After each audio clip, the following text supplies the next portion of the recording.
Hello बच्चों, कैसे हैं आप लोग। वेलकम टू अखंड क्लासेस। मेरा नाम है अखंड प्रताप सिंह। पिछले लेक्चर में हमने कोऑर्डिनेट ज्योमेट्री का कुछ कॉन्सेप्ट किया था, जिसमें मैंने आपको समझाया था डिस्टेंस फार्मूले के बारे में, और उसके ऊपर कुछ 5 एग्जांपल्स किए थे जो आपके एनसीईआरटी में दे रखे हैं। इस वीडियो में हम उसी को आगे कंटिन्यू करेंगे, और जो एनसीईआरटी मैथमेटिक्स है उसमें एक्सरसाइज नंबर 7.1, अब हम उसके सारे क्वेश्चंस को सॉल्व करेंगे। इसमें टोटल 10 क्वेश्चंस हैं, और वो सारे के सारे क्वेश्चन जब अभी करूंगा तो मैं आपको दिखाऊंगा कि उनमें हम सिर्फ एक चीज का यूज कर रहे हैं, और वो क्या है, डिस्टेंस फार्मूला। तो अगर आपको डिस्टेंस फार्मूला पता है और उसके अंदर की कुछ कैलकुलेशंस जो मैंने आपको बताई थी, जैसे आपको होल स्क्वायर करने आता है, आपको पाइथागोरस थ्योरम का कहीं यूज आएगा, आपको यू यूज करने आता है, आपको स्क्वायर रूट निकालने आता है, ये जो कैलकुलेशंस हैं, अगर आपको कैलकुलेशंस आती हैं तो फिर यकीन मानिए एक्सरसाइज बहुत ही इजी। ठीक है, तो हमें पूरी कोशिश करनी है। जब मैं क्वेश्चंस को सॉल्व करूंगा, प्लीज मेरे साथ रहिएगा, आप ध्यान दीजिएगा मैं क्या कह रहा हूं, स्टेप्स क्या कह रहा हूं, और मेरे साथ में हो सके तो उसको सॉल्व करिएगा। ठीक है, जब आप मेरे साथ में करेंगे तो ऑटोमेटिक होगा कि सारी चीजें जो आपके डाउट्स होंगे वो धीरे धीरे क्लियर होते जाएंगे। तो हम स्टार्ट करते हैं क्वेश्चन नंबर 1 से।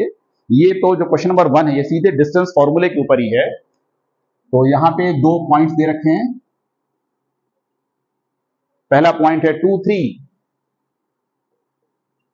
और दूसरा है 4, 1। तो दीज आर द 2 पॉइंट्स, ये वो 2 पॉइंट्स हैं, और इनके बीच का हमें क्या फाइंड आउट करना है, डिस्टेंस फाइंड आउट करना है। तो यहाँ पे मैंने यहाँ पे ए लिख लिया। ए क्या है, 2, 3, और ये है पॉइंट बी, इसके कोऑर्डिनेट्स क्या है, 4, 1।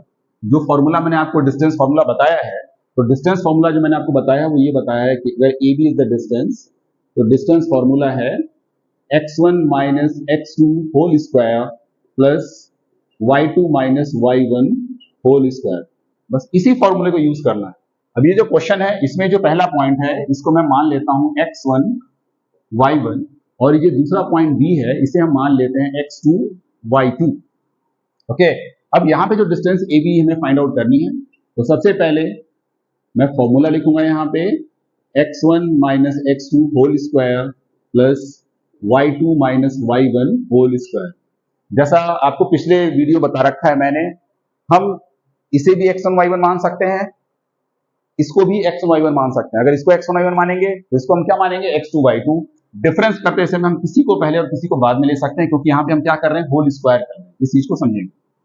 अब रूट के अंदर हम यहाँ पे वैल्यूज को पुट कर देते हैं। x1 क्या है हमारा 2, माइनस y2 क्या है 4, 2 माइनस 4 होल स्क्वायर प्लस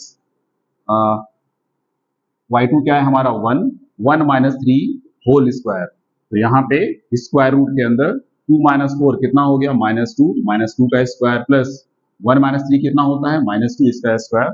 अब यहाँ